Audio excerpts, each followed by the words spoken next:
At itong mutya na ito ang magpapalakas sa dugong aswang na nasa katawan ng bata. Ako pa ngayon ang hayop. Sino sa atin ang hindi man lang inaalam ang buong istorya bago gumante, ha? Ngayon, patas na tayo. Dahil susunod ka rin naman sa tatay mo sa hukay.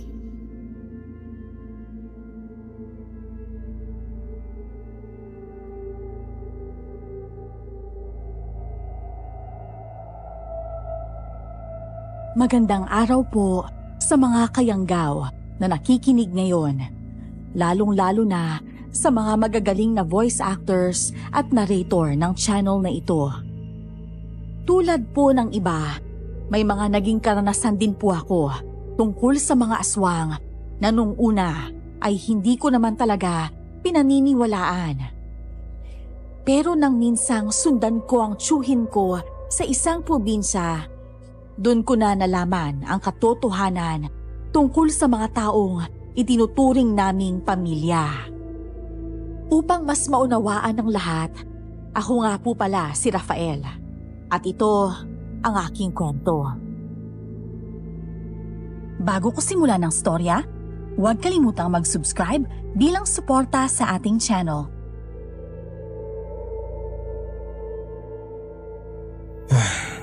Gabing-gabi na. Ano na naman kayang problema ng mga to? Hello? Hello, Rafa?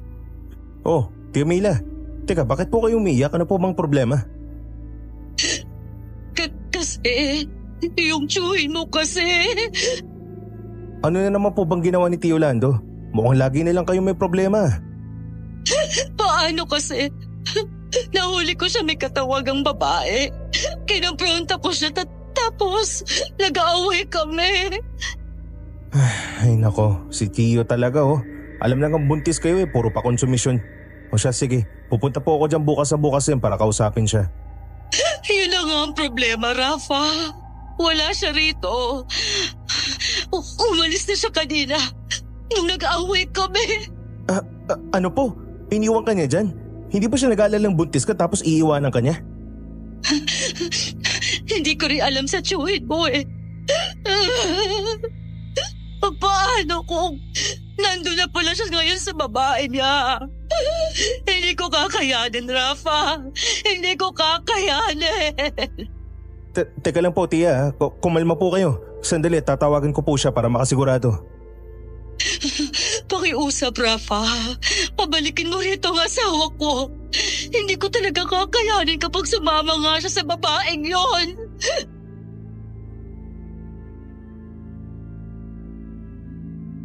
Pilit kong pinakalma si Tia Mila. At nang masiguradong kumalma na siya, ay saka ko palang ibinaba ang tawag. Napapailing na lang ako habang hinahanap sa contacts ko ang numero ni Tio Lando. Kahit kasi siya ang kadugo ko, ay hindi ko ugaling kumunsinte kapag alam kong mali na ang ginagawa niya. Buntis pa naman si Tia Mila noon at magiging kargo de konsensya ko talaga kapag may nangyaring masama sa kanila ng sanggol na dinadala niya.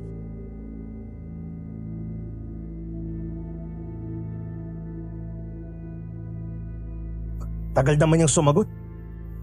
Oh, langya, pinatay pa nga talaga. Teka, tawagan ko nga ulit.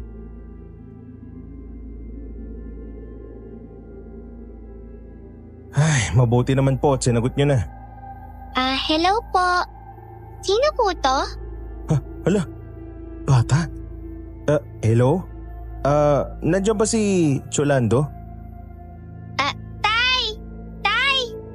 May tumatawag po sa inyo! Hala, Tay? Si Cholando ba yung tinutukoy niya? Teka nga, baka mali lang ako ng numerong na-dial. Pero tama naman Hello, Rafa? Chong, nasa po ba kayo? Gabi na. Umalis pa talaga kayo at iniwan si Tia Mila ng mag-isa sa bahay niyo. Hindi ba kayo nag-alala para sa anak niyo ipagbubuntis niya? Aba, teka lang naman Rafa. Bakit naman para nagagalit ka kagad sa akin? Tumawag ka lang ba para pagalitan ako ha? Baka nakakalimutan mong tiyuhin mo ko. Hindi ko po nakakalimutan yun. Pero sana po wag nyo rin kalimutan yung responsibilidad nyo sa asawa nyo. Kahit po kadugo ko kayo, hindi ko kayo kakampihan lalo na kapag alam kong mali na po yung ginagawa nyo. Siya, sige na. Nakakainis naman kasi yung tiyahin mong yun eh. Masyadong selosa. Wala naman akong ginagawang masama. Wala nga ho ba talaga?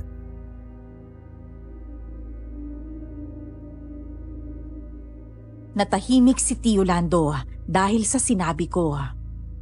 Totoo naman kasing hindi naman magsiselos ang asawa niya kung wala itong nakikitang ginagawa niyang mali.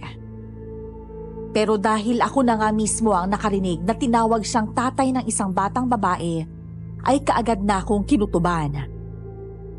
Kaya naman, hindi na ako nagpatumpik-tumpik pa at kaagad ko na rin siyang tinanong.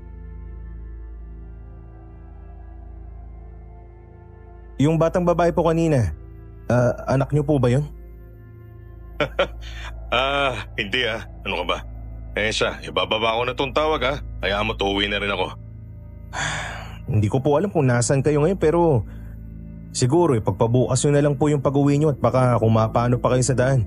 Gabi na po masyado Siguraduhin nyo lang po na maayos si Chamila sa bahay nyo. Tawagan nyo po siya. Oo nga. Sige, gagawin ko yan.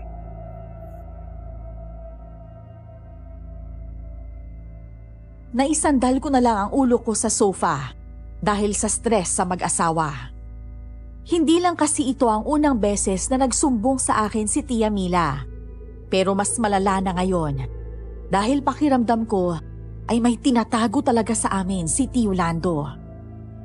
Pero ayokong magsumbong kaagad kay Tia Mila tungkol sa nalaman ko. Gusto ko kasing ako mismo ang magkumpirma ng hinala ko. Kaya naman, nang umuwi na si Tio Lando sa kanila, ay inaabangan ko talaga kung kailan siya aalis para masundan ko kung saan siya pupunta.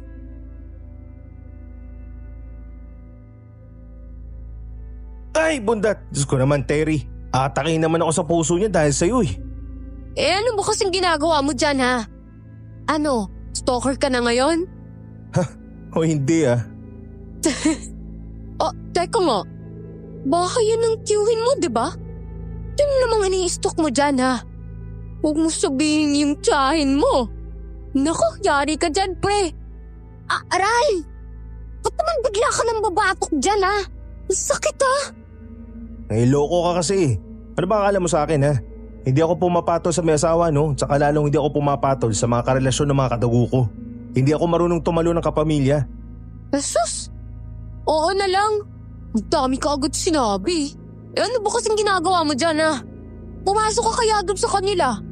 Kahit sino kasing makakita sa'yo dyan nakakalaing talagang stalker ka Huwag mo nga akong pakialaman. May kailangan lang akong malaman kaya ako nagtatago. Tsaka huwag kang maingay dyan. Mahuli pa ako niyan dahil sa'yo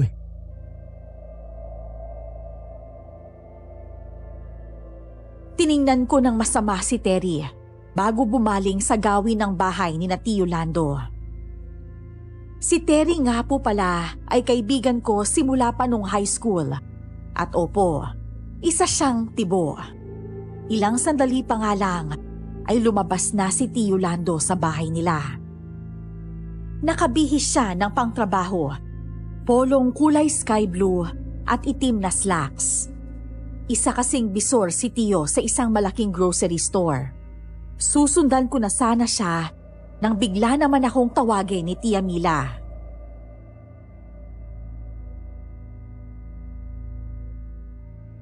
Rafa? Rafa! Halika! Kanina ka pa ba riyan? At kasama mo rin ang kaibigan mo. Ang aga niyo naman yatang maggala. Good morning po, Tita Mila.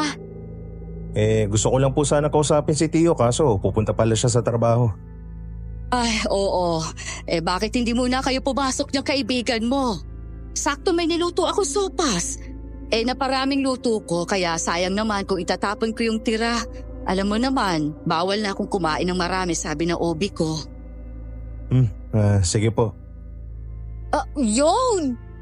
Buti na lang sumunod ako sa iyo, Tol. May palibreng agahan pa. Sakto, kanina pa ako gutom. Sus, palagi ka namang gutom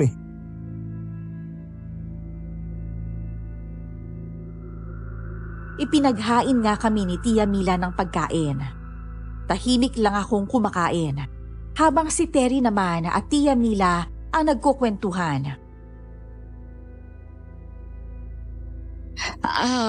Rafa, pwede ka bang makausap mamaya ng ikaw lang? Tungkol kasi ito sa tiyuhin mo. Pwede naman po. Wala naman pong problema sa akin yun. Pagkatapos kumain, ay iniwan namin sa sala si Terry na nanonood ng TV. Kami naman ay nagtungo sa garden sa likod ng bahay nila. Humugot pa siya ng isang malalim na hininga bago simulan ang sasabihin niya.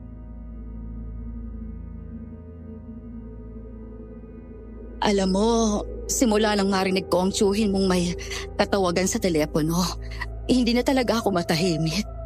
Hindi na nga rin ako nakakatulog dahil sa sobrang pag-iisip. Nako, masama po para sa inyo magpuyat. Kakausapin ko na lang po si Tio Lando pag uwi niya mamaya. Yun nga rin Gabi na siya palagi kong umuwi samantalang alas 7 naman nagsasara ang grocery. Ano na kaya nangyari kay Tio? Hindi naman siya ganyan dati. Nakita ko po kung gaano niya kayo kamahal na tipong may walay pa lang sa inyo ng ilang segundo Parang taon na para sa kanya. Pero bakit ngayon? Ay, nako. Alam mo, malakas talaga ang kutob kung may lumalanding babae dyan sa tiyuhin mo mabuti nga kung nilalandi lang siya. Pero paano pala kung ginagayuman na siya?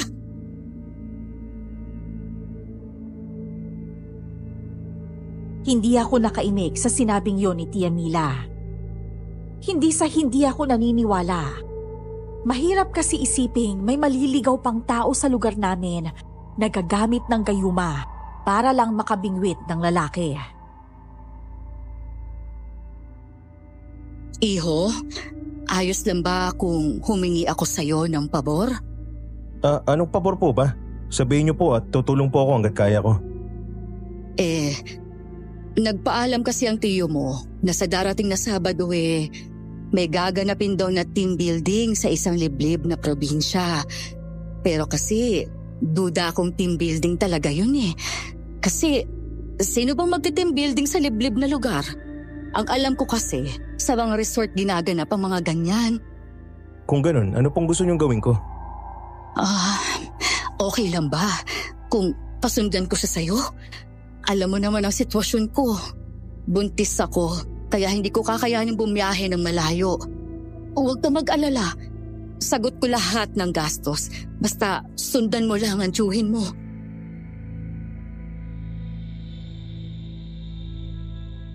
Dahil naaawa ako kay Tia, ay pumayag na ako sa gusto niya. Kahit pa ang ibig sabihin nun ay kakalabanin ko ang sarili kong tiyuhin. Pero ayoko kasi talaga na may babaeng naaagrabyado dahil naaalala ko lang ang nanay kong namatay dahil sa depresyon nang iwan siya ni tatay at ipagpalit kami sa ibang babae. Simula noon, ipinangako ko sa sarili kong hindi ako tutulad sa kanya. At hanggat maaari, ay ayoko ring maranasan ni Tia Mila ang dinanas ng nanay ko. Sandali, kukunin ko sa kwarto ang panggastos mo Tapos, isasulat ko na rin yung address na pupuntahan mo. Malakas kasi talaga ang kutob ko na nasa probinsyang yon ang kabit ng tiyuhin mo. Sige po, Tia.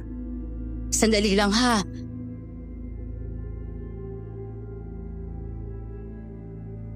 Hinintay ko lang siya sa garden at ilang sandali pa nga lang ay dumating na rin siya. Dala ang isang sobre at isang papel. Ngunit ang mas nakaagaw ng atensyon ko ay ang hawak niyang itim na parang pouch na hindi ko alam kung ano ang laman.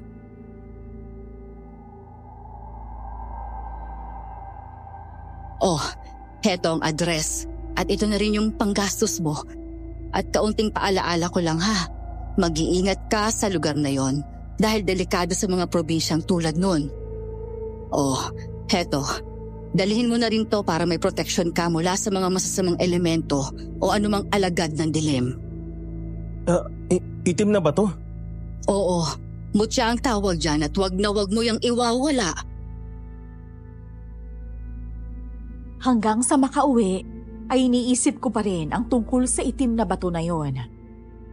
Parang narinig ko na kasi yon sa mga kwento ng mga matatanda at sa mga dramang katatakutan sa radyo, pero hindi ko na maalala kung para saan yon.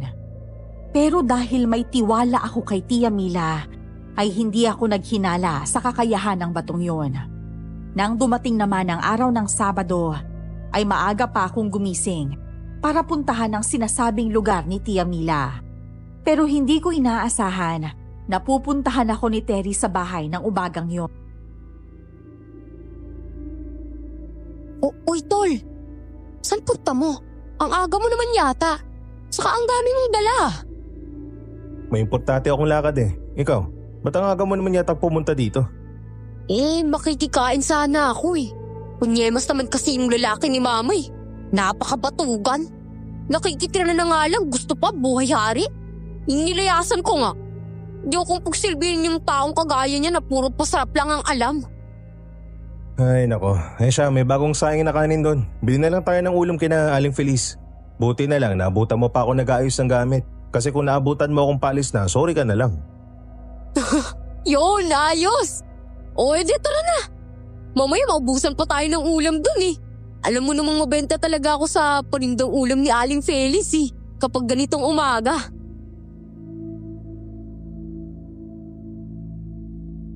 Kahit naiinis ako minsan sa ingay ni Terry, ay hindi ko pa rin maiwasang maawa sa kanya, lalo na sa usapang pamilya. Halos pareho lang din kasi kami ng pinagdaanan. Pareho kaming iniwanan ng mga tatay namin. Ang kaibahan lang namin ay may nanay pa siya, habang ako naman mag-isa na lang na tinataguyod ang sarili ko. Siya nga po pala, gumagawa po ako ng mga pandesal na nilalako ko tuwing umaga sa barangay namin.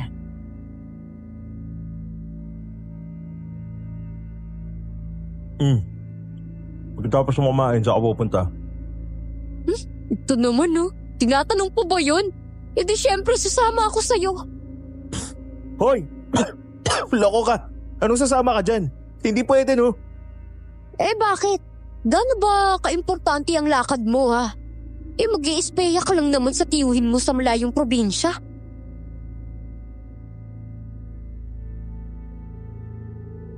Hindi na itinuloy pa ni Terry ang sasabihin at napatakip na lang sa sariling bibig nang marealisa ang mga sinabi niya. Nagsalubong tuloy ang mga kilay ko habang pinaniningkitan siya ng mga mata. Siya naman, pasimple lang na bumaling sa ibang direksyon habang inaabot ang tubig at saka uminom. Alam mo, ikaw talaga napaka-chismosa mo. Nakinig ka sa usapan namin ni Chamila, no? Ano? Uy, hindi ah. Ba't ako makikinig sa usapan ng may usapan, no? Sus, nahuli ka na nga eh. Alam mo, Teresita, nahuhuli ang mga isda sa bibig kaya huwag ka nang magmaang-maangan pa dyan. Nasabi mo na babawi mo pa. Ano ko? Oo na nga, Rafael. Teresita ka ng Teresita ka dyan eh. Kung Teresin kaya kita ha.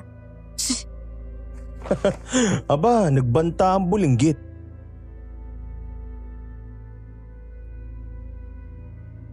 Natawa na lang ako nang mapairap si Terry sa akin. Sa totoo lang kasi, kahit pa tomboy siya, ay lumalabas pa rin talaga ang pagiging babae niya. Dati nga, inaasar ko pa siya na mas mahinhin pa siyang kumilos kesa sa mga nagiging jowa niya. Kaya madalas talaga kaming magbangayan. Isinama ko na nga lang siya sa lakad ko noon papuntang probinsya. Pero bago yun, ay pinagpaalam ko muna siya sa nanay niya, habang siya naman ay kumukuha ng mga gamit niya na dadalhin. Baka kasi matagalan kami doon, kaya kailangan talaga niyang magdala ng pamalit, lalo't babae pa rin naman siya. Oo, Tol. Pera muna ako ng pabasahe ah. Hindi ko pala kasi dala yung wallet ko eh. Anak ng teting naman, Terry. Sa lahat ng pwedeng makalimutan, wallet pa talaga. Ay naku, mabuti na lang talaga may extra ako, kung hindi iiwan talaga kita dito. Sige na kasi, Tol, please. Babayaran ko naman eh. Promise, babayaran ko talaga pag uwi natin. Oo na, para namang may choice ako.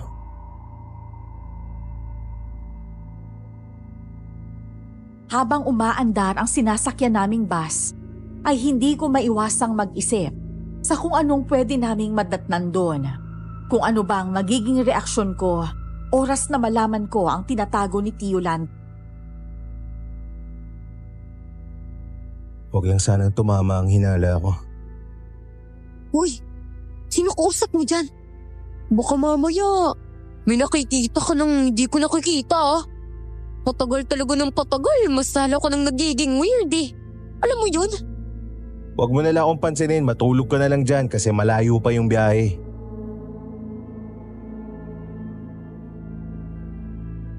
Paglipas ng mahigit 4 na oras, ay nakarating na rin kami sa probinsya. Tulog na tulog at naghihilik pa rin nun si Terry. Kaya nilabas ko ang cellphone kong depindot at saka siya kinuhanan ng litrato. Pagkatapos ay saka ko siya tinapik ng mahina sa pisngi para gisingin. Uy, Terry, tol, gising na. Nandito na tayo. Alak lang, tumutulo pa talaga laway oh. Hoy! Uy! Ano ba? Ikaw natutulog yung tao eh. O sige, ayaw mong gumising? Eh di maiwan ka na lang dyan, bababa na ako. Uy! Grabe naman to! Sandali lang naman! Uy, Tar!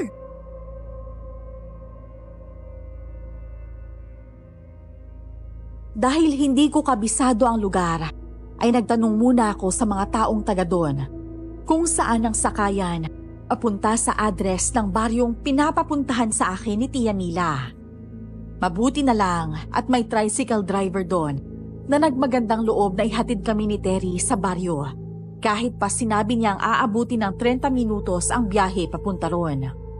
Sabi niya kasi ay maraming loko na driver na naniningil ng sobrang mahal, lalo na't liblib nga ang lugar.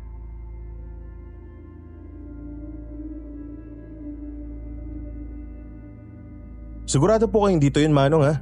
Oo, ito na po yung bayad. Salamat po ha. Grabe, dito na ba yun? Wala naman yatang ibang mga bahay dito. Liblib na baryo nga eh. Sino namang gugustuhin tumira sa isang lugar na malayo sa kabihasnan? Oh, tapos, saan tayo tutuloy nito? Ako naman, parang ito yung sa mga napapanood ko sa mga pelikula. Yung setting ng mga aswangan. Hindi naman siguro tayo mapapaabot ng gabi rito, no? Shh! Alam mo ikaw, ang dami mo talagang kuda. Yung totoo ha?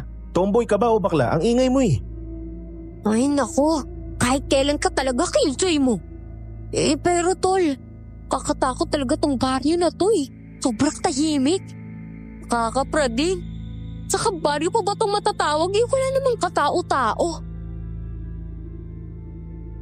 Hindi ko na siya nagawa pang sagutin nang makita ang paparating na tricycle.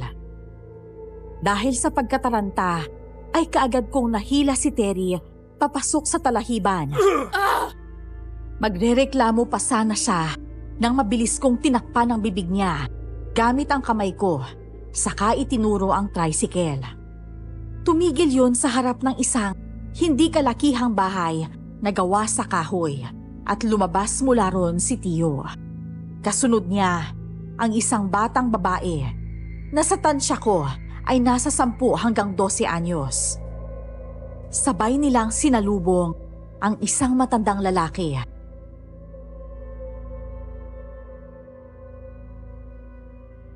Teka tol, tama ba yung nakikita ko? Join mo ba talaga yun? Pero sino yung batang kasama niya? Pamangkin niya ba yan? Hindi ko pa alam at yun ang aalamin ko. Wala naman kasi akong kilalang malapit na kamag-anak niya rito eh. Lahat nasa mga malalayong probinsya na. Eh kung ganun, hindi kaya may kabit yung tiyo mo? Hindi kaagad ako nakasagot sa tanong na yon ng kaibigan ko. Dahil ayokong pangunahan ang mga bagay-bagay. Baka kasi pamangkin lang pala talaga yon ni Tio at magkamali ako ng hinala.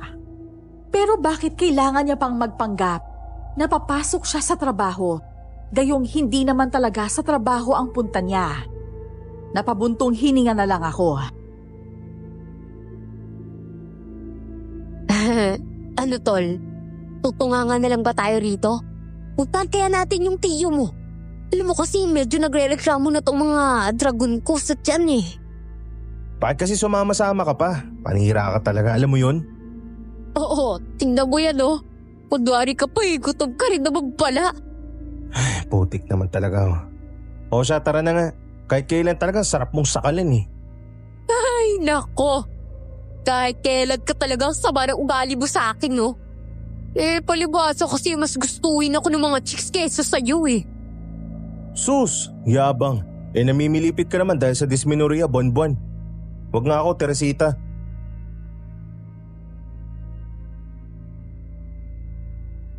Napanguso na lang siya habang nakasunod sa akin sa paglalakad. At nang makarating na nga kami sa mismong harap ng bahay, ay ilang beses pa muna akong napahugot ng malalim na hininga bago kumatok sa gate na kawayan. Dahil masakit sa kamay ang kawayan, ay bato ang ginamit kong pangkatok doon. Tao po! Tao po! Tao po! Ay, ayun. Sumilip yung bata oh. Tay, may mga tao po sa labas. Ba't sino namang… Rafa? Tio Lando. Kaya pala. Tara dito sa loob, pasok kayo. Tay, sino po sila? Siya si Kuya Rafa, pinsan mo siya. Pinsan? Kaninong anak po ba siya? At saka bakit parang hindi man lang kayo nagulat na makita ako rito? Siyempre nagulat ako. Pero alam ko naman nang darating ang araw na susundan mo ako rito eh. Alam ko nag-uusap kayo ni Mila at alam kong siya ang nagpapunta sa'yo rito, tama ba ako? Opo. Hindi ko maiwasang mapatingin sa batang babae. Na ayon kay Tio ay Lira ang pangalan. At habang tinititigan ko siya, ay nakikita ko nga ang pagkakahawig nila ni Tio. Hindi nga talaga may pagkakailang anak niya ito. Ngunit ang ipinagtataka ko ay paanong nagkaroon siya ng anak sa labas na ganun na kalaki. 4 na taon pa lang naman kasing kasal sina Tio Lando at Tia Mila. Alam kong kating-kati ka nang tanungin ako tungkol sa pagkatao ni Lira. Anak ko siya sa dati kong nobya at matagal din kami nagsama. Yun nga lang, may mga nangyari na hindi namin inaasahan kaya kami nagkahiwalay. Alam po ba ito ni Tia Mila? Siyempre alam niya. Hindi ka naman yata niya papupuntahin dito kung hindi, di ba? Pero ang sabi niya po kasi sa akin, nagpaalam kayo na may team building kayo eh. Pero kinukutuban daw po siya na may kikitain kayong ibang babae. Hindi mo pa kilala ang Tia Mila mo, Rafa. Marami ko pang hindi alam tungkol sa kanya. Tulad naman po ng ano? Hindi ko talaga… Lira! Lira! Hindi na nga nagawa pang ituloy ni Tio ang dapat na sasabihin niya nang bigla na lamang manghina at bumagsak sa sahig ang bata. Kaagad naman niya itong dinaluhan. Lumapit na din ako sa kanila. Ngunit nagulat ako nang bigla na lamang dumilat ang bata. Tumitig ito ng masama sa akin. At pagkatapos ay bigla itong nangisay. Maya-maya pa ay may isang matandang lalaki naman na lumabas mula sa kwarto.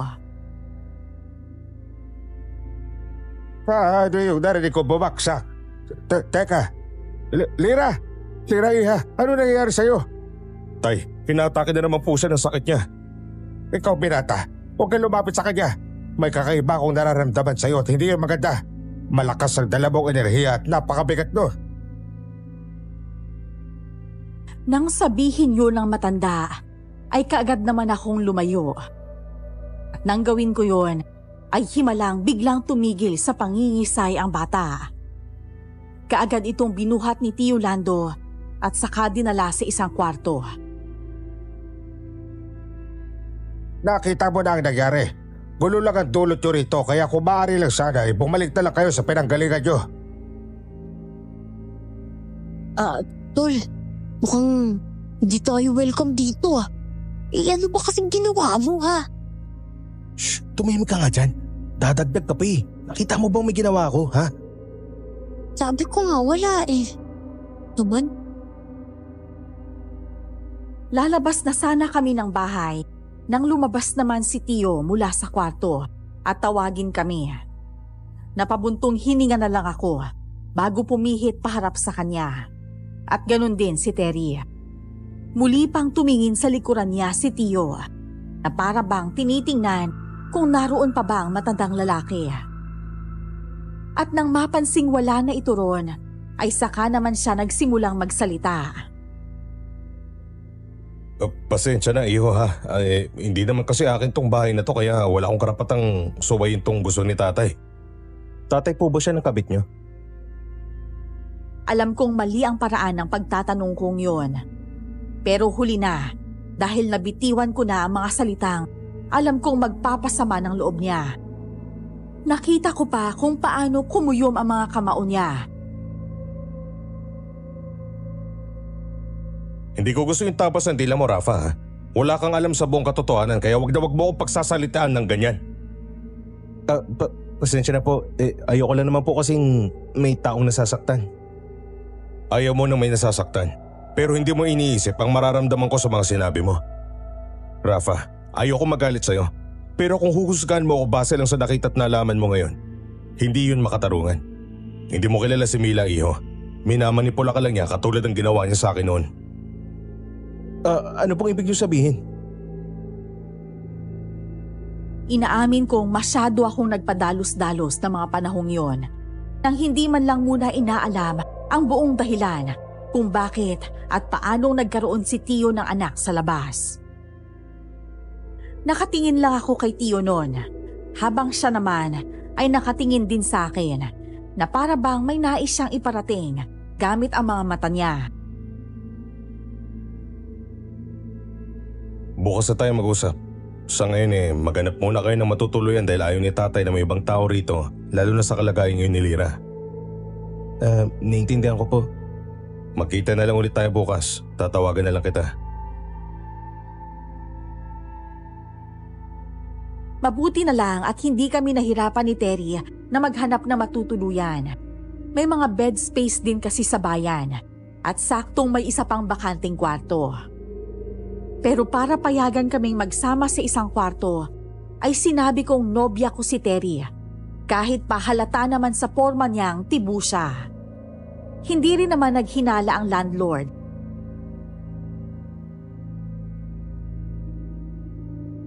ikaw Rafa kunwari ka pa eh.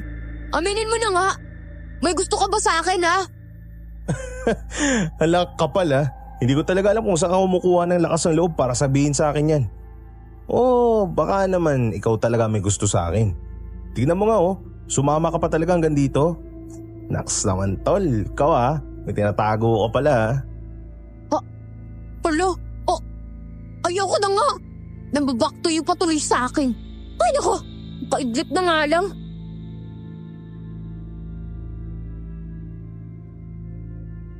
Maayos at komportable naman ang naging tulog namin sa paupahan na yon. Hindi maingay at talagang makakapagpahinga ka. Kaya naman kinabukasan, maaga pa akong gumising para maghanap na naman ng mabibilhan ng pagkain namin ni Terry. Hindi ko na lang siya ginising noon dahil ang sarap pa ng tulog niya habang naghihilik at tumutulo ang laway. Ngunit nang hugutin ko ang pitaka ko mula sa bulsa ng bag ko, ay sumama ang isang maliit na itim na pouch na naglalaman ng mutya ayon kay Tia Mila. Ano ba talagang kwenta nito? Parang wala namang kakaiba sa batong to Itapon mo na yan. Labing itapon mo na yan eh. Pag hindi ba yan itinapon, magsisisi ka. Hala, umaga na pero nananaginip pa rin tong tombits na to. Nagulat ako nang bigla siyang dumilat at saka tumingin sa akin ng diretsyo. Sumipa ang kaba sa dibdib ko dahil nakakatakot ang mga tinging ipinupukol niya sa akin. Dahil doon ay kaagad ko siyang nahampas sa noo gamit ang pitaka ko. Hindi naman yun malakas, pero sapat na para matauhan siya. Aray naman, Rapa! Ba't ka ba naman nangahampas ng pitaka? Sa noo ko pa talaga. Sakit kaya. Loko ka kasi. Bakit ka ba nakatingin ng ganun sa akin? Nakakatakot ka, alam mo yun? Para ka kasing dinaanan ng masamang hangin Nauutot ako Yan tuloy yung burong. Ay nako. Sabi pa naman nila kapag hindi nila bastik utot sa puwet, sa bunga nga lalabas.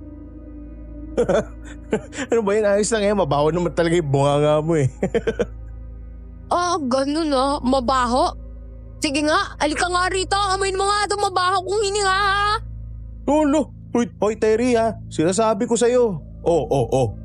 Akabalahura naman talaga Bandang tanghali nang tumawag sa akin si Tio Lando para tanungin kung saan ang address ng tinutuluyan namin. Sinabi ko naman sa kanya ang lokasyon at paglipas ng halos 20 minutos ay nakarating din siya.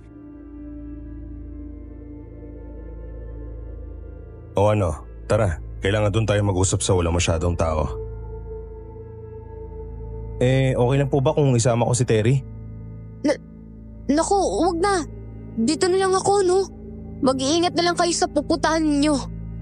Sigurado ka ba? Oo, syempre naman, no. Nakakaalam mo sa akin. Paslit?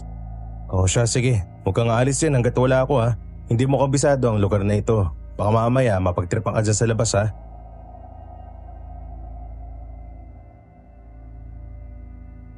Sa isang ilog, hindi kalayuan sa tinitirhan niya ako dinala. Umupo lang ako sa isang malaking batong nandun, habang si Tio naman ay sa kalapit na bato rin umupo. Saglit pa kaming binalot ng katahimikan bago siya nagsimulang magsalita.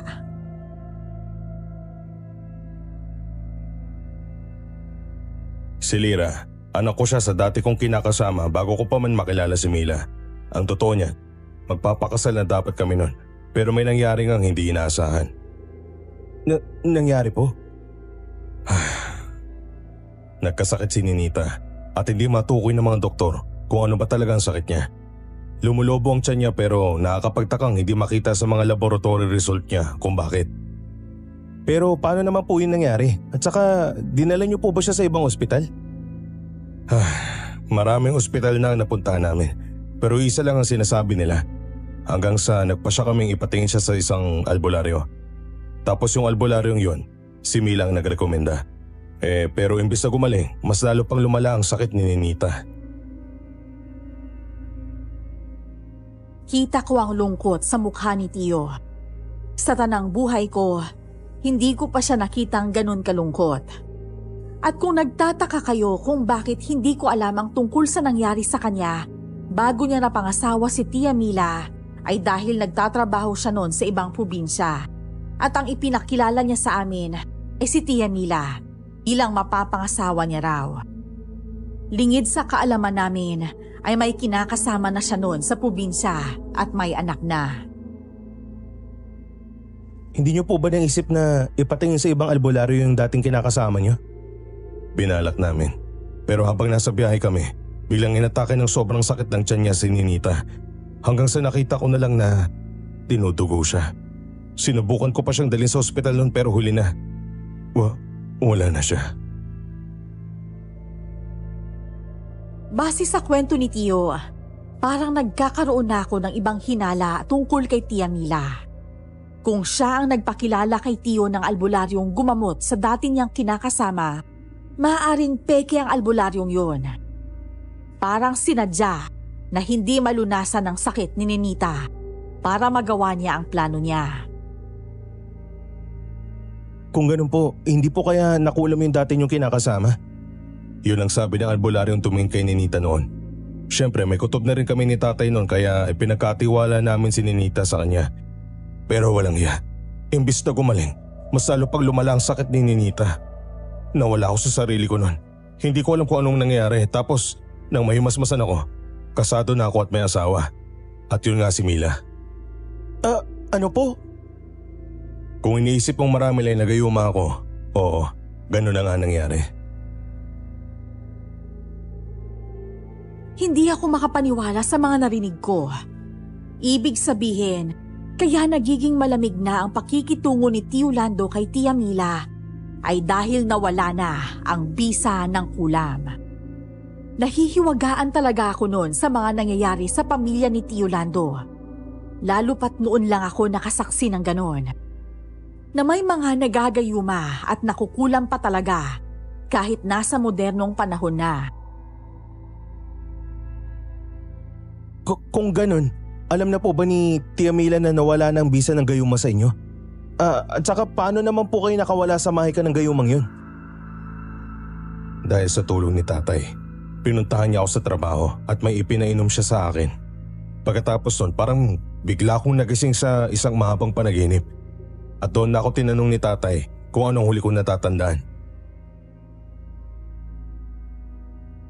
Ayon kay Tio, ang huli niyang natatandaan ay noon pang libing ng ina ni Lira. Pagkatapos noon ay hindi na raw siya nakauwi sa bahay nila at naiwan na nga ang bata sa pangangalaga ng tatay ng kinakasama niya. Ipinakilala niya sa akin ng matanda bilang Tatang Kadyo. Inusisa pa nga ako noon ni Tio kung ano raw ba ang sinabi ni Tia Mila sa akin bago ako sumunod doon sa probinsya.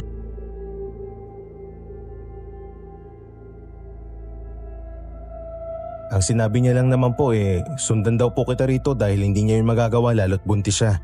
Malakas daw po kasi ang kutob niya na babae raw po ang ipinunta niyo rito Babae naman pala talaga pero anak niyo naman. Yun lang ba? Siya po yung sumagot ng pamasahe sa panggastos ko. At saka may isang bagay po siyang binigay sa akin. Ang sabi niya, proteksyon ko raw po yun laban sa mga alagad ng dilim. Proteksyon? Opo, eto po. Kaagad kong nilabas mula sa bulsa ko ang itim na pouch at saka iniabot kay Tio. Kunot noon niya naman yung kinuha sa akin at saka inilabas ang itim na mutya na laman nun. Nagtataka kong pinagmasdan si Tio nang kumuyom ang kamay niyang nakahawak sa itim na pouch. Bahagya pa yung nanginginig. At nang muli kong balingan ang mukha niya, ay mababakas ang galit mula ron. Tara, sama mo ko kay Nana Sandra. Sino po si Nana Sandra? Isa siyang albularya at siya ang nagbigay kay tatay ng gamot para mapawala ang bisa ng gayuma. Siya rin ang gumagamot kay Lira ngayon. At ang sabi ni tatay, may nararamdaman siyang mabigat na enerhiya mula sa'yo. Malakas ang kutob kong dahil yun sa mutyang ito. Bakit ang sabi po ni Tia proteksyon daw po yan? Kung nagawa niya akong gayumahin noon, paano mo naman nasisiguradong hindi ka niya gagawan ng masama? Tulad ng sinabi ni Tio, ay pumunta nga kami sa albularyang si Nana Sandra. At pagdating pa lang namin doon, ay ramdam niya na kaagad ang bigat na dala ng itim na mutya. Kaagad na ipinakita ni Tio Lando sa albularya ang mutya. At hindi pa man ito nahahawakan yun, ay alam niya na kaagad kung saan galing yun.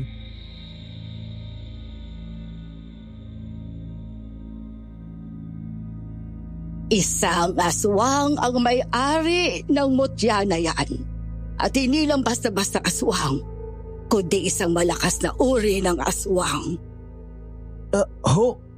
Bakit po sabi ni Tia Mila proteksyon daw po yan? Ibinigay niya ito sa iyo bago ka nagpunta kay Kadyo, tama ba? Oo. At ano namang nangyari nang lumapit ka kay Lira?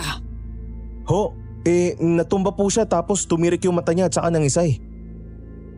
Kung ganon, tama nga ako ng nararamdaman. Nais ng aswang na yon na mahirapan si Lira. At itong mutya na ito ang magpapalakas sa dugong aswang na nasa katawan ng bata. May dugong aswang po si Lira? Teka, paano po nangyari yun? Isang aswang si Ninita at namanan ni Lira ang dugo niyang yun. Pero mas nangingibabaw ang dugong tao niya. Pero nahihirapan siya dahil sa kulam. Kinulam po siya? Naku naman po, Tio. Huwag niyo pong sabihin si Tia Mila na naman po may kagagawan nun sa kanya. Hindi sumagot si Tio. Pero base sa ekspresyon ng mukha niya, ay alam ko na kung ano ang sagot sa tanong ko. Nang mga oras na yon, ay nagsisisi ako sa pagiging padalos-dalos ko sa pagdedesisyon. Kinampihan ko ang taong siyang tunay na may kasalanan at pinaghinalaan ko ang isang taong hindi naman kontrolado ang lahat ng mga nangyayari sa paligid niya.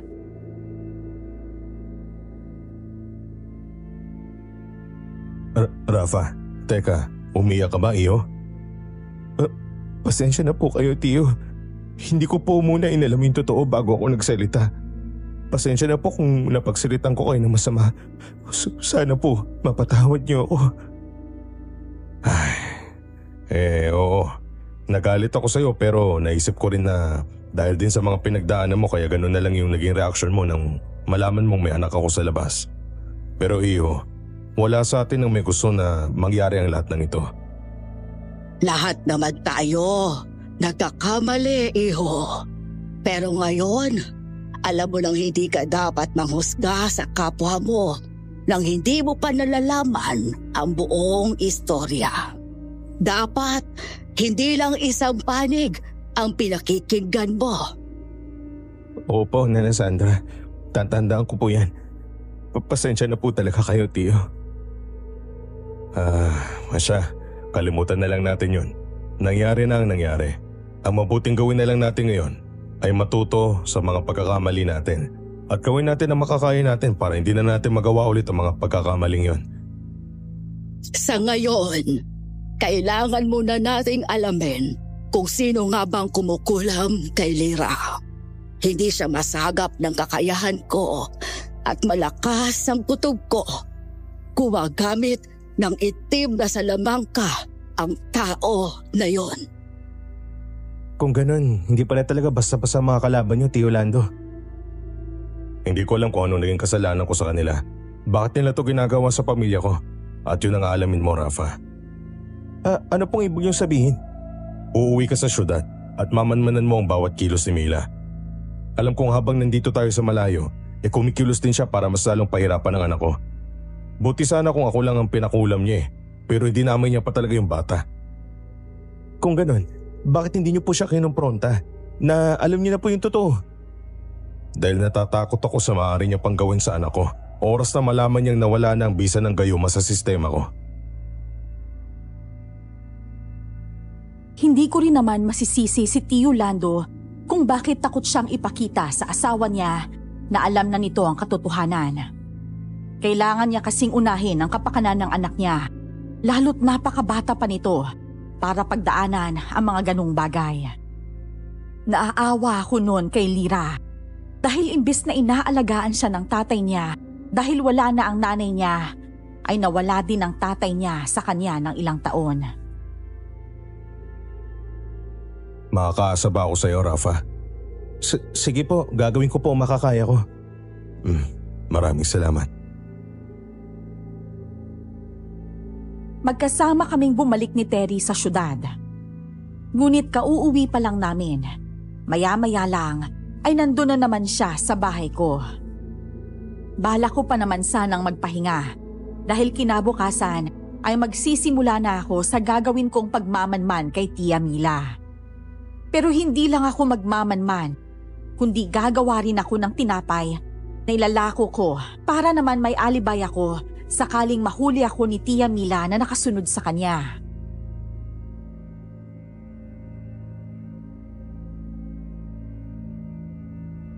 Tol! Rafa! Anak ng tinapay naman, oo. Ano na naman ba, Terry? Kauuwi lang natin bakit nandito ka na naman? Kasi yung tiya mo! Tinugod daw sa ospital! Ano? Kailan daw? Kanina lang daw Si mama lang nga din ang nagsabi sa akin Kung nagtataka kayo kung paano mas naunang nalaman ni Terry ang nangyari kay Tia, ay dahil mas malapit ang bahay nila kina Tia Mila. 4 na kanto pa kasi ang layo ng bahay ko mula sa kanila. At kahit pa alam kong may kasalanan si Tia Mila kay Tio Lando, ay hindi ko pa rin maiwasang mag-alala para sa kalagayan niya. Lalo na sa batang dinadala niya. Kaya naman, nang malaman ko ang nangyari sa kanya, ay hindi na ako nagpatumpik-tumpik pa at kaagad na akong umalis para puntahan siya sa ospital.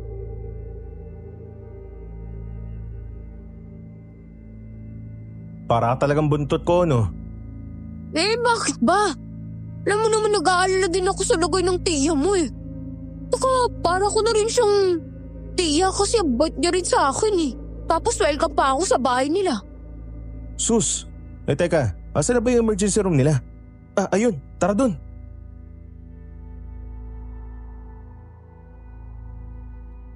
Bago pa man kami makapasok sa emergency room, ay may narinig akong boses. Kaya hindi na muna ako tumuloy. Si Tia Mila ang may-ari ng boses na yon. Pero parang may kausap siya sa cellphone. Maging si Terry ay napahinto rin at nakinig sa pakikipag-usap ni Tia sa kung sino mang kausap niya noon. Ngunit para akong binuhusan ng gasolina at kaagad na nagliyab sa galit nang marinig ko kung tungkol saan ang pinag-uusapan nila.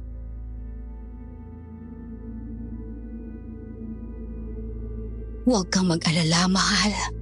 Malapit na akong matapos sa ginagawa ko. Konting tiis na lang, ha? Magkakasama rin tayong 3 ng anak natin. Saglit na lang at magtatagumpay nga ako sa plano kong palabasin ang dugong aswang ng anak ni Lando. At kapag nangyari yon, ito mismo ang papatay sa kanya. Lintik lang ang walang ganti. Ano raw? Teka, sino tinatawag niyong mahal? At saka, yung batang babae, yung anak ni Mang Lando? May dugong aswang? Hoy, tol! Teka! Namumula ka na sa galit ah! Huwag ka namang magpadalos-dalos! Tiya mo pa rin yan! Pues, hindi ko na siya tiyahin ngayon dahil niloloko niya lang si Tio. Hindi muna kami umalis noon at nakinig pa ako sa mga maaaring sabihin ni Tia Mila tungkol kay Tio Lando. Sa gayon ay malaman ko kung ano nga ba ang totoo at kung bakit niya yon ginagawa kay Tio. Kung bakit pati yung bata ay kailangan niya pang pahirapan. Ngunit yun lang ang tanging narinig ko. Kaya naman pinilit kong pakalmahin ang sarili ko bago siya puntahan at magpanggap na wala akong narinig.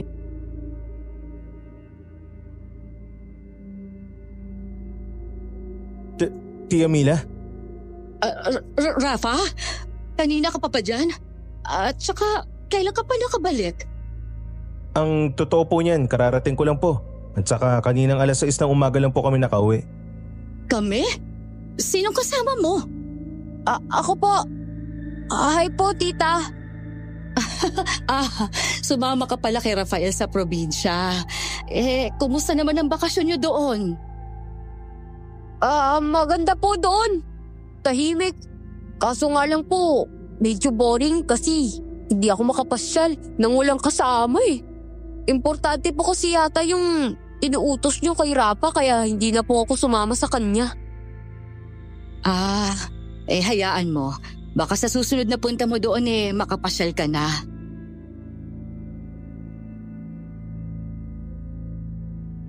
Ayon kay Tia, ay dinuguraw siya. Kaya siya isinugod sa ospital. Pero nang malaman kong hindi naman pala talaga kay Tio ang batang dinadala niya, ay tila nawalan na ako ng pakialam sa kanya. Sa sama ng ginawa niya sa pamilya ko, ay parang hindi ko na makapasa puso ko ang malasakit para sa kanya.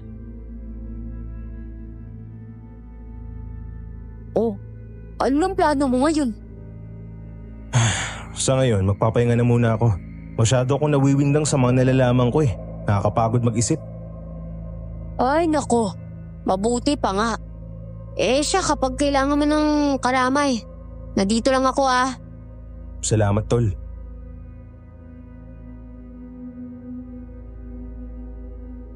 Alas 6 pa lang ng gabi ay nakapaghapunan na ako. Bala ko kasing matulog na maaga para magkaroon ng sapat na pahinga. Ngunit bandang hating gabi ay bigla na lang akong napabalikwas nang makarinig ako ng mga kalabog mula sa kung saan. Pinakinggan ko pa yung mabuti hanggang sa ang mga kalabog ay umabot na sa bubong ng bahay ko. Kaagad naman akong naalarma, lalo na ang mga kalabog na yon ay sinundan pa ng mga pagkalmot at pagbaklas ng kung ano bang nilalang na nasa bubong. Buisit, ano naman kaya yun? Hoy, ikaw na nasa bubong kung sino o ano ka man, huwag mong hintayin na magalit pa ako bago ka umalis dyan. Sinasabi ko sa'yo, hindi mo magugustuhan ang gagawin ko kapag hindi ka pa tumigil dyan, punyemas ka. Ba't matapang ka ha? Pues may kita mo, hinahanap mo. Dahil hindi pa man ako nakakakita ng aswang, ay wala pa akong ideya tungkol sa kanila. Kaya naman ang mga oras na yon ay hindi pa ako nakaramdam ng takot at malakas pa ang loob ko na lumabas.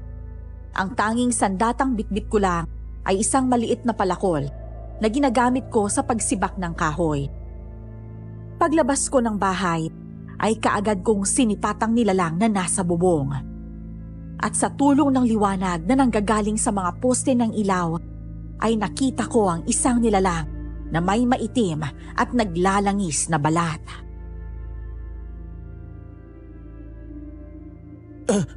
Walang iya. Anong? Hoy, ikaw! Anong ginagawa mo dyan sa bubong ng bahay ko?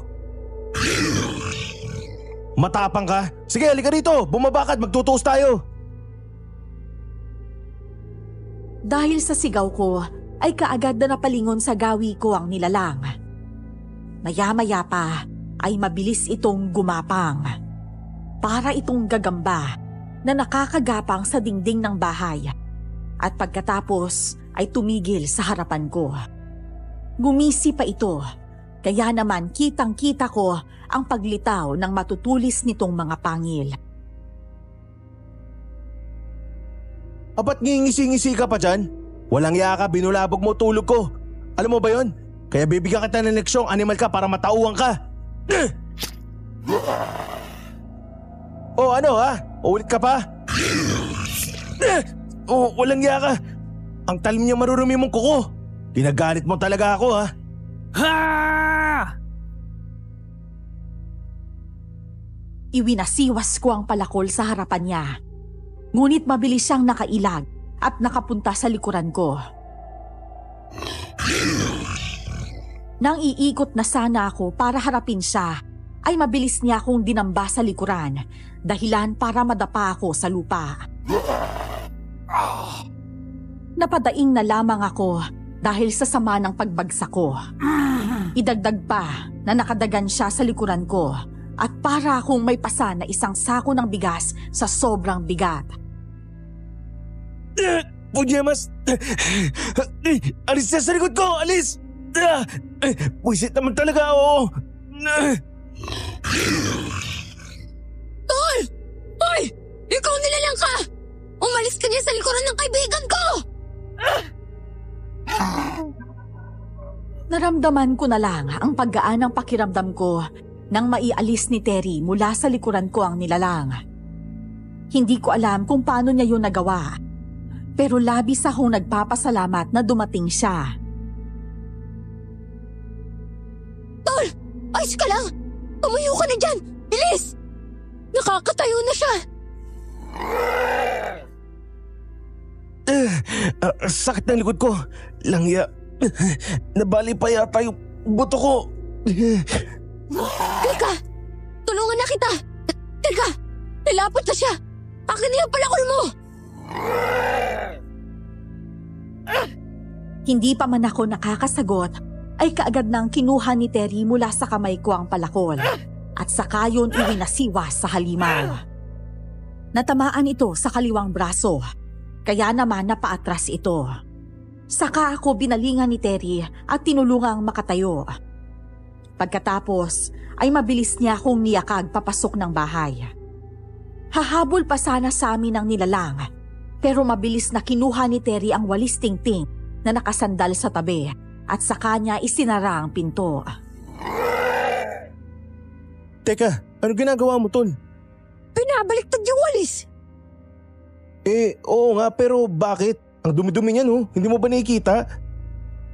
Di bali ng madubihan. Huwag lang tayo mapasok ng aswang, no? Oh, saan mo naman nalaman yan? May nakapagsabi lang sa akin. Tanda mo nung lumuwas tayo sa probinsya? Nung nagpaiwan ako sa paupahan? May nakausap akong isang matanda na nagbebenta ng bibingka. Nagkwentuhan kami tungkol sa mga nilalang ng dilim. Buti naman hindi ka na paano.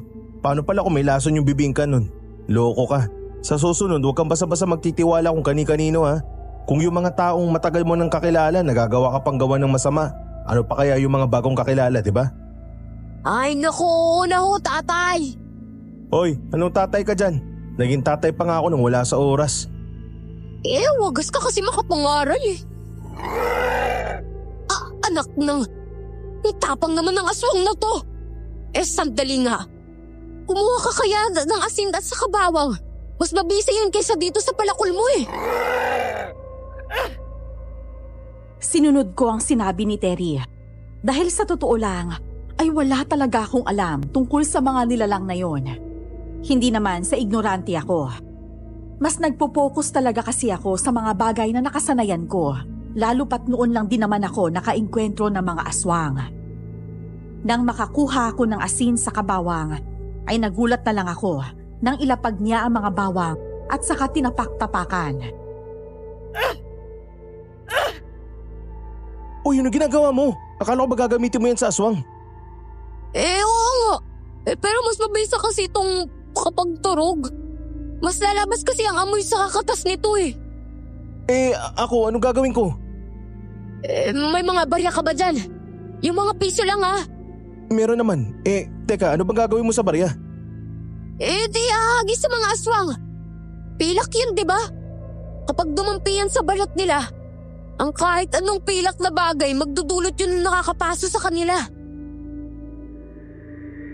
Inaamin kong namamangha ako sa mga natutuklasan ko noon kay Terry. Hindi ko kasi talaga inaasahang may mga nalalaman pa siyang ganon. Kaya naman, kaagad kong hinanap ang mga barya ko at saka inipon.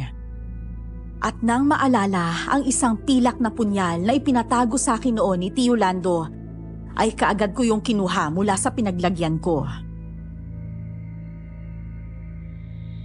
Oh, punyal yan ah! Saan yan galing? Kay Tio Lando to.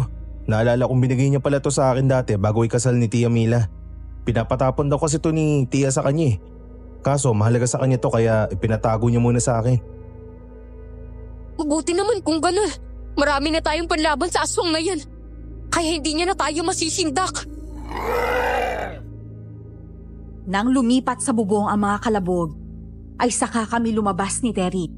Dala ang mga pangontra at sandata namin para kalabanin ang aswang.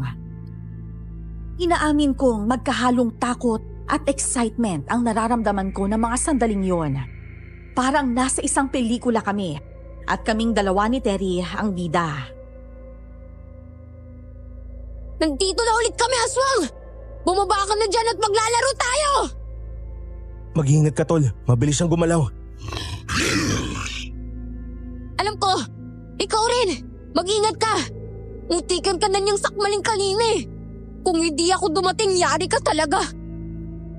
Wow di thank you. Ano ka ba? Maliit na bagay. Tila hayok na tumingin sa amin ang nilalang at saka muling gumapang ng mabilis. Kala ko ay titigil siya noon. Pero nagulat ako nang bigla niya akong sugurin at dambahin. At mangsasakmalin niya na sana ako nang sabuyan siya ni Terry ng asin at saka dinikdik na bawang. Kagyat na umalis ang aswang mula sa pagkakadamba sa akin at saka dumaing dahil sa napasong balat. O ano, aswang? Lalaban ka pa rin? Sige, tumugod ka lang kung gusto mo maging binurong aswang.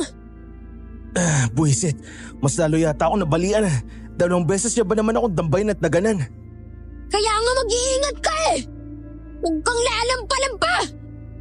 Grabe ka naman sa akin. Eh di ikaw nang mabilis kumilos. Ay nako, Teresita, ang gyabang mo talaga. Oh, ayan na naman siya.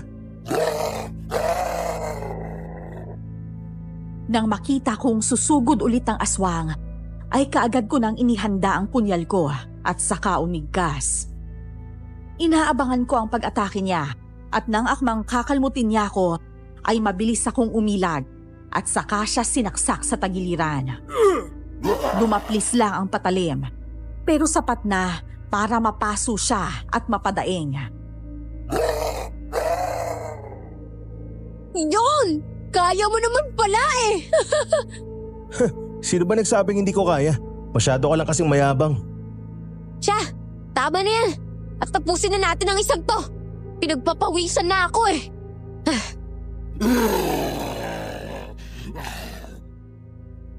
Nang makuha namin ang galaw ng aswang, ay naging madali na lang para sa amin ni Terry na tapusin siya. Kahit pa may mga sugat na kami sa katawan, ay ininda lang namin yon hanggang sa tuluyan na nga naming mapaslang ang aswang. Ngunit pareho kaming nagulat nang makilala kung sino ang aswang na yon nang bumalik siya sa anyong tao niya. Walang hiya! Teka, si Mang Randy yan, di ba? Yung kinakasama ng mama mo? Walang hiyang Randy na yan! Kaya pala umiiyak si mama nung nakaraan. Nakita niya raw tong dabuhong na to na nanggaling sa bahay ni Tia Mila mo. Hindi kaya… Iniisip ko na rin. Baka isang aswang nga si Tia Mila mo at niyanggaw niya si Randy.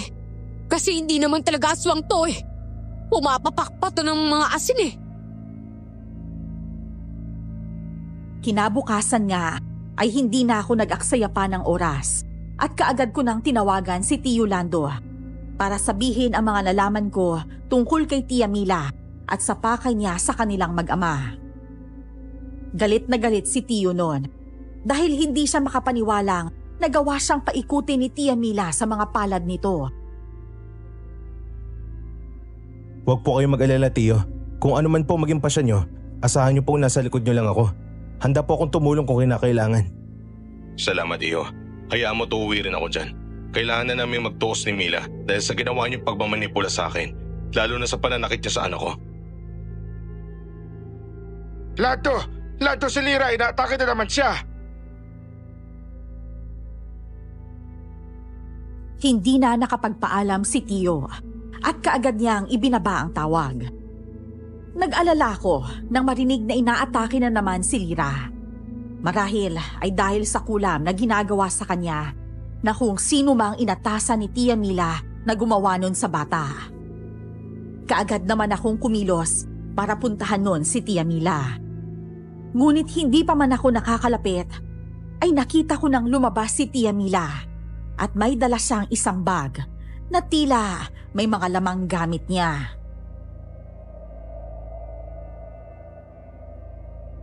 Hoy! Nang-i-stalk ka na naman?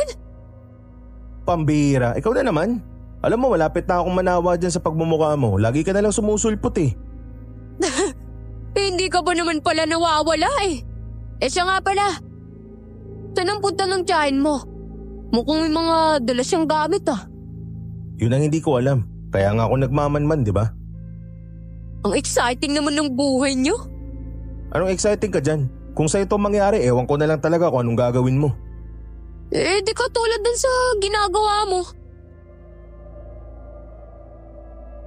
Napailing na lang ako dahil sa pag-iisip na meron si Terry noon.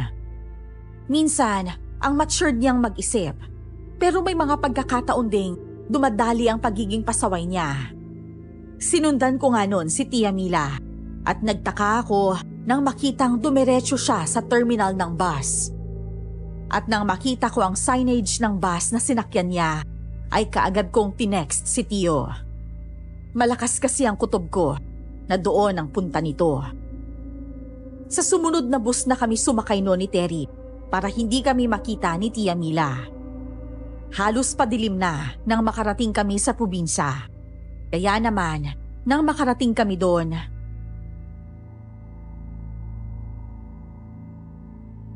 Dumito na muna kayo dahil delikado na sa labas. Nagsisimula ng lumatag ang dilim at hindi natin alam kung ano mangyayari sa inyo dyan sa labas. Alam na ni tatay na dahil sa itim ng mutya na ipinadala sa'yo ni Mila kung bakit ganun na lang ang naging reaksyon ni Lira nang lapitan mo siya. Pasensya na po ulit kayo. Lahat kami ay napatingin sa gawin ni Terry nang marinig namin ang tunog na yon. Nahihiya naman siyang napangiti na ikinatawa na lang naming tatlo. Naghapunan na lang muna kami bago ituloy ang pag-uusap namin tungkol sa planong gagawin sakaling sumalakay nga si Tia Mila. At nang matapos na kaming kumain ay si Terry na ang nagpresentang maghugas. Nasa kalagitnaan naman kami noon ng pag-uusap ni na Tio nang bigla na lang kaming makarinig ng malakas na kalabog. Ano yun? Tol! May aswang sa labas! Dalit ka na. Mukhang tama nga na dito ang punta ng babaeng yun, Rafa. Maganda na kayo, Lando. Ako na bahala magbantay kay Lira. Oo, sige o. Rafa, iyo, maganda kayo ni Terry ng mga pangontra. Kukunin ko lang ang mga sandata ko sa kwarto. Siya nga po pala, Tio. Nasa akin pa rin po pala yung pilak na punyal na pinatago niyo sa akin noon. Kaso hindi ko po dali. Huwag ka magalala, iyo. Hindi lang naman yun ang patalim na meron ako. Marami pa akong naiwang sandata rito sa bahay dahil si tatay ang panday ng mga yon.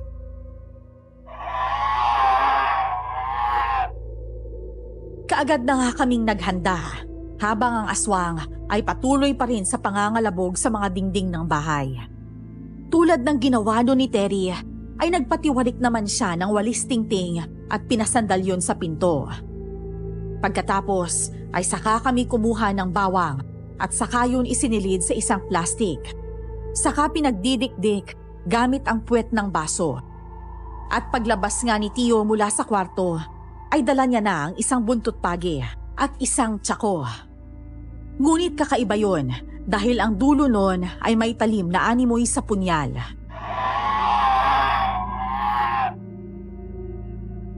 O Rafa, ikaw na humawak nitong buntot pagi. Hindi ko kasi maaaring ipagamit tong tsako sa'yo lalo't hindi ito pakaraniwang tsako lang. Sige po, Tio, salamat po. Ayos na po ito sa akin. Ang mahalaga po ay makatulong ako sa inyo. Pero ang astig nga po niyang sandata niyo. Sigurado kapag ako gumamit yan, baka ako pa unang matamaan imbis na yung aswang. Kung hindi mo kasi na itatanong, isang manunugis siyang tiyo mo bago niya pa man nakilala ang anak ko. Tumigil lang siya simula nang magkaanak na sila. Alam niya kasing ang pamilya niya ang gagantihan ng mga aswang na tinutugis niya, kaya nagkasya na lang siya sa pagprotekta sa kanila. Kung ganun, hindi po kaya yun yung dahilan kung bakit gumaganti si Tia Mila kay Tio Lando? Dahil may napatay siyang isa sa pamilya ni Tia? Hindi ko alam, iho. Wala naman kasi silang nakukwento sa akin lalo na't nang mga panahon yun ay nasa ibang probinsya ako. At nang dumating ako rito, malala na ang kalagayan ni Ninita. Pero posibleng ganun na nga ang nangyari. Napuno ng kuryosidad ang isip ko dahil sa mga nangyayari sa pamilya namin. Hindi ko inaasahan na may isang manunugis pala sa hanay namin na noon ay naririnig ko lang sa mga kwentong matatanda. Naputo lang ang pag-iisip ko noon nang biglang magsalita ang aswang na nasa labas ng bahay.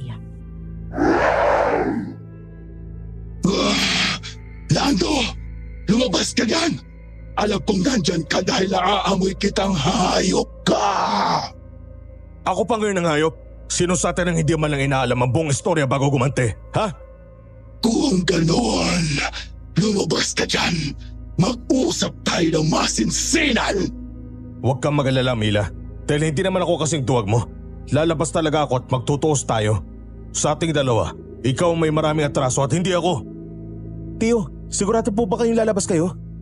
Oo, iyo. Kailangan na matapos ang kahibangan ni Mila. Hindi niyo naman ako kailangan samahan eh. Dito lang kayo at kapag nadehado ako, saka lang kayo lumabas para tulungan ako. Pero ngayon, ako na munang lalabas para makapag-usap kaming dalawa tungkol sa hindi pagkakaintindihan sa pagitan namin. Tay, mag-iingan po kayo ha? Oo naman anak. Hindi ako papayag na may mangyaring masama sa akin dahil ayokong maiwan ka. Ginawaran pa ni Tio ng isang halik sa noo ang anak bago tuluyang lumabas ng bahay. Kami naman, tulad ng bilin ni Tio, ay nakabantay lang para sa pag-rest back sakaling madehado nga siya. At hindi katulad ng aswang na una naming nakita ni Terry, ay kakaiba ang itsura ni Tia Mila. Ang itim at alon-alon niyang buhok noon ay biglang humaba ng sobra, na animoy may sariling buhay.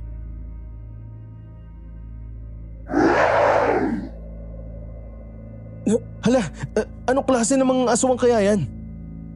Isa siyang kubot at ang mga buhok nila ang ginagamit nila para masilo ang mga kalaban nila. Ibang-iba yung itsura niya sa aswang na kinalaban natin kagabi, di ba Terry? Ngayon ko lang nalaman na may iba't ibang uri ng aswang. Akala ko isa lang itsura nila eh. Ano ka mo? May kinalaban kayong aswang kagabi? Oo. At saka kinakasama po siya ng mama ko. Ang hinala ko po, nayanggaw siya gawa ng sabi ni mama. Ay nakita niya raw yung taong yun na nanggaling kina Tia Mila. Kung ganun, posible ang nayanggaw siya. Kumusta, mahal kong asawa? Tigilan mo, Camila. Hanggang ngayon, nagpupuyos pa rin ang damdamin ko sa ginawa mong panlilinlang at pagmamanipula sa akin.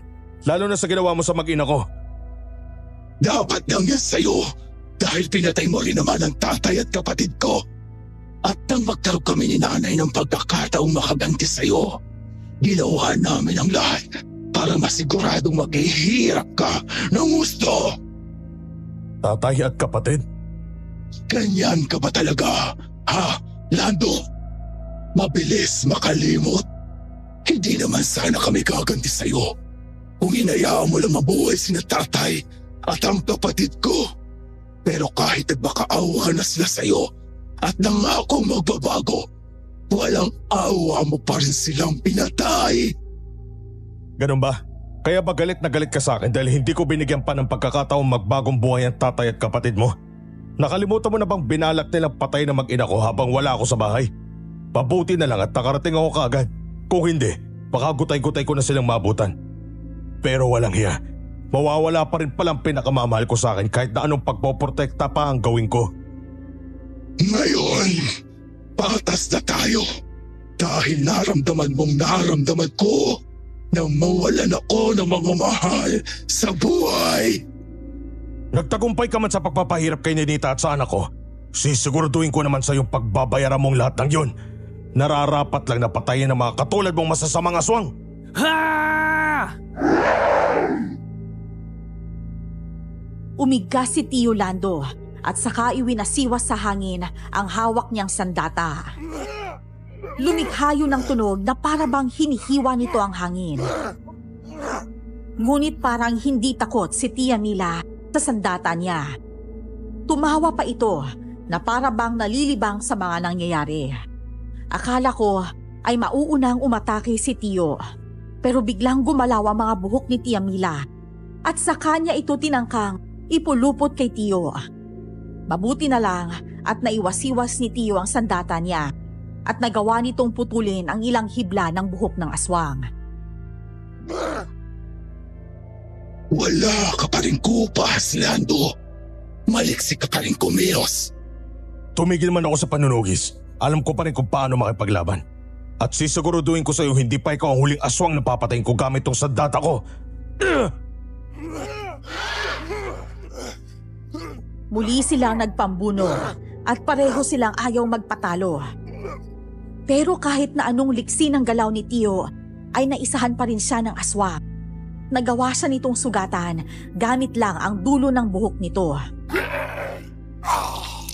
Napadaing si Tio at saglit na napayuko.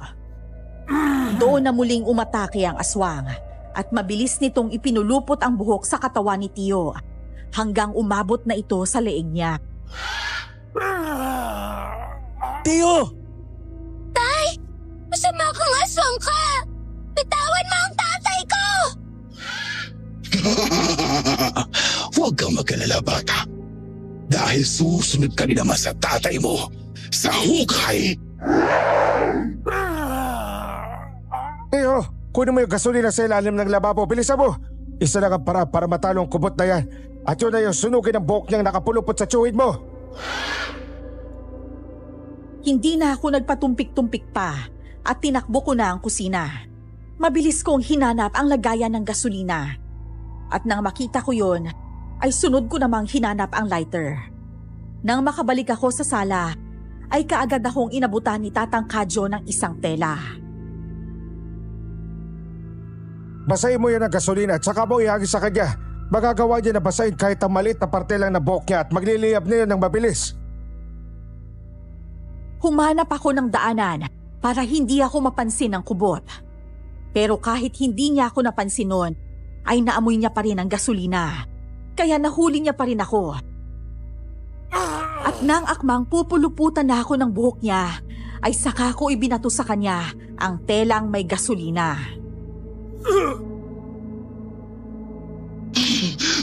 Gasolina! Oo, at ito na magiging katapusan mo, kubot!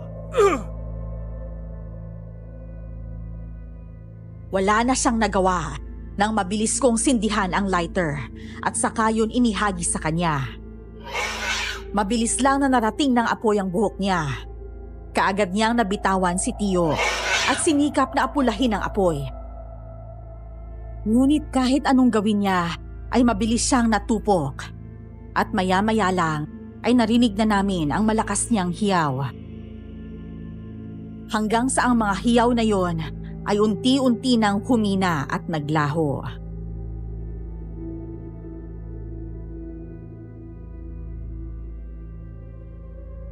Tio, ayos lang po ba kayo?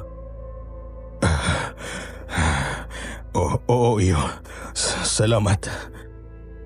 Tay! Tahan na anak, tahan na.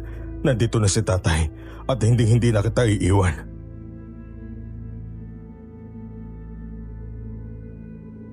Nang mga sumunod na araw ay ibinalita naman ni Nana Sidra na patay na ang taong kumulam kay Lira. Nakita na rin ang mga pagbabago sa bata. Hindi na ito malamya at nakikitawa na rin sa amin kapag nagkukwentuhan kami. Hindi pa kasi kami umuwi kaagad noon ni Terry at sinulit muna namin ng ilang araw doon sa probinsya. Mabuti na lang at may mga ekstrang damit doon kina Tio at panloob na lang ang binili namin sa bayan. At pagkalipas ng halos 2 linggo, ay saka kami nagpasyang umuwi ni Terry sa syudad.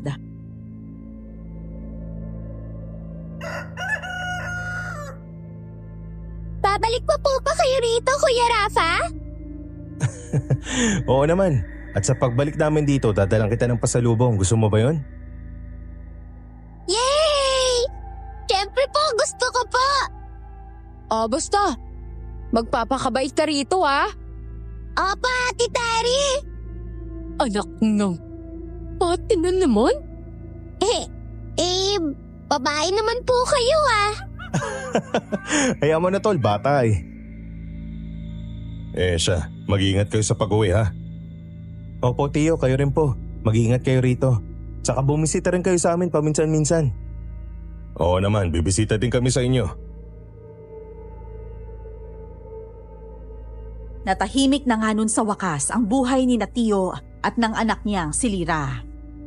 At hindi na ito matatawag na anak sa labas dahil napag-alaman ni Tio Lando na hindi naman pala rehistrado ang kasal nila sa munisipyo. Sa ngayon po ay nasa senior high school na si Lira at dito na sila nakatira ni Tio sa syudad. Si Terry, tomboy pa rin. At kung tatanungin niyo kung anong estado ko, ay kasado na po ako at may 2 ng anak. Dito ko na lang po tatapusin ang kwento ko, Miss Esperanza. Maraming salamat po sa pag-ere nito at more powers po sa inyong channel.